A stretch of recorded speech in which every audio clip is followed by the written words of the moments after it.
Good evening and welcome back to Be Rich. Markets remained under pressure yesterday as the oil prices started to climb again. The oil prices had collapsed, mirroring the fact that demand from China would drop because of the COVID restrictions and the protests going around in China. Like I told you yesterday, there's a lot of protests in China against CGP, and therefore it was believed that lesser economic activity would mean lesser demand for crude, and therefore crude corrected. There is an important meeting of crude oil producers plus Russia to discuss what the future of how much they would vary supply to how much they would vary the supply of crude to make sure that the prices of oil do not fall below point. Today, the and Saudi Crown Prince and the Russian oil minister are supposed to meet. The outcome will decide the price of crude. Crude prices have already started to rise. Markets are unsteady and have started to decline as tech has been hammered as usual. Apple is under tremendous pressure because of its supply chain links with China. China is a major supplier of Apple products, and these COVID restrictions and general strikes that are going on there are putting enormous pressure on the supply line. Therefore, there is a fear that there may be delay and blockages in supply of Apple products across the globe.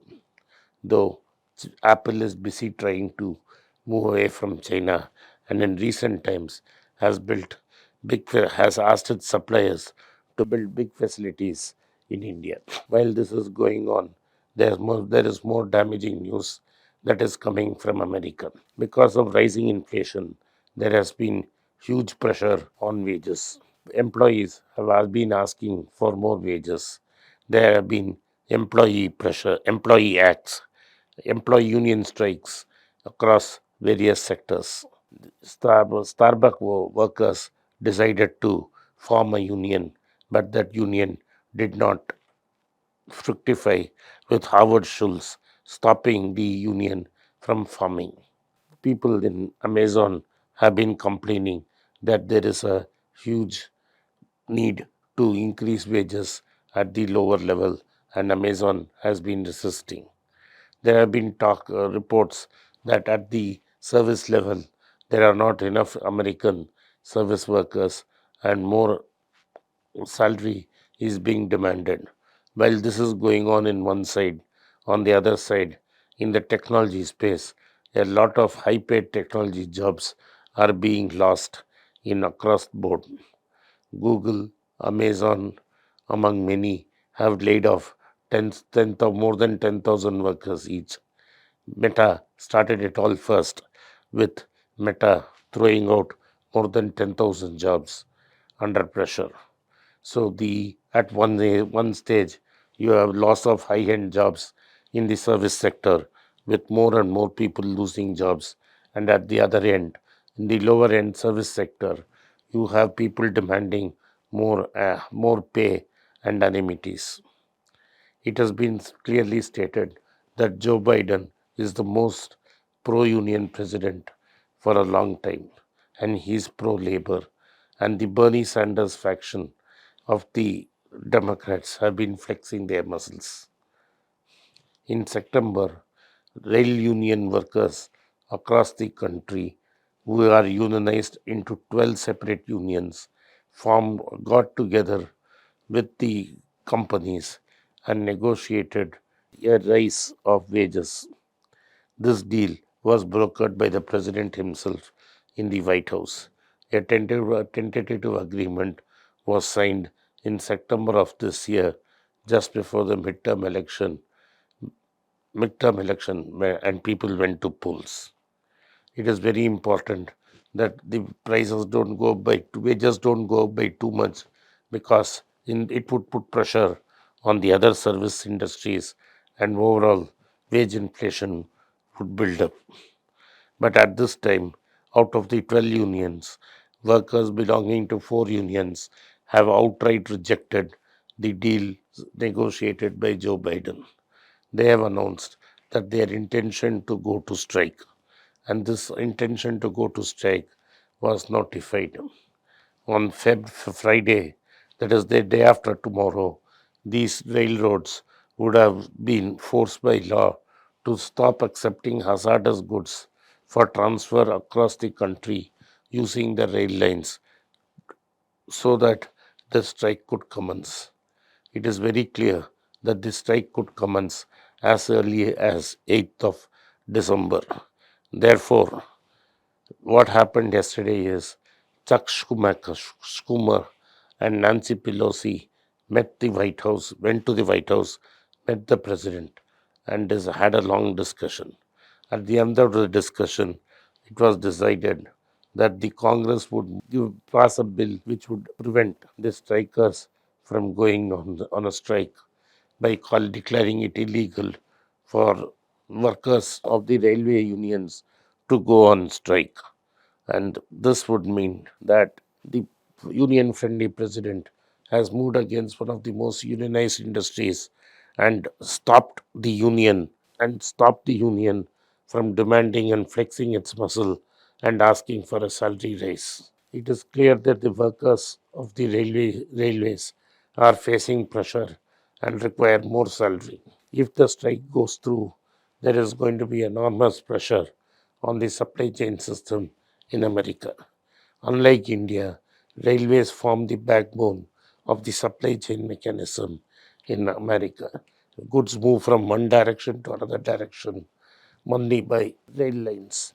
In fact, Buffett owns Burlington National, which is the fourth largest rail network in America. If the rail network cripples, then America will face severe supply shortages. This is around the holiday season.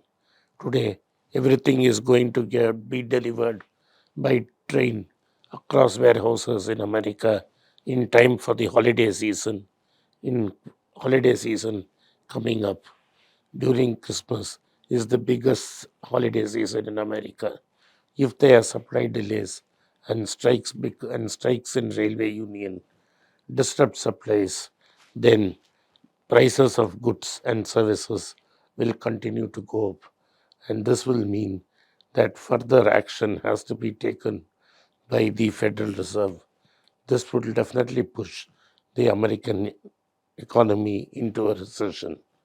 This is why Nancy Pelosi and Schumer, both belonging one to the Democrats and other to the Republicans, have got signed a deal by which they would jointly pass a bill banning these strikes and sending the bill to Senate the very same day for its approval, where since both people have agreed, it is only a formality. Once this agreement is done, then it would become illegal for the railway union to strike. But union members are extremely angry over this. Let us see how this plays out and how this threat to the US economy pans out. If there is a strike or disruption, inflation is not going to come down as quickly as what the market would expect. Let us see how the situation pans out in America over the next 30 days. Thank you for watching. Be rich. If you like this content, like this video and subscribe to our channel and hit the bell notification. If you do not hit the bell notification, you will not be notified every time we put out a video. Once again, I thank you for your support for Be Rich. It is my request that you talk to your friends and relatives about our channel. Thank you for supporting Be Rich. In the first week of December, between 8th and 12th of December, I plan to be in Muscat in the Sultanate of Oman. Those who would like to see me in Oman can get in touch with my team. There's a WhatsApp number given below and there's an email ID also given below. So those desirous of getting in touch with me at the Sultanate of Oman, especially in the city of Muscat from 8th to 12th of December, can definitely contact me there. I hope to see you all in Oman soon. Thank you for watching. Be Rich. It's a great privilege and honor that so many of you in thousands have subscribed to my channel and have supported me. I have written two books in English, The Alchemy of Money and Ordinary Stocks, Extraordinary Profits. These books are published by us and are ready. If you want to procure a copy, send us a message to the WhatsApp number given below and my team would respond to you. If you want an Amazon Kindle copy, you can click the link below. Finally, those who wish to consult with me can send a mail to berichenglish@gmail.com. Once again, I thank you for your support. If you like this video, press the subscribe button of my channel, hit the like button and turn on the bell notification.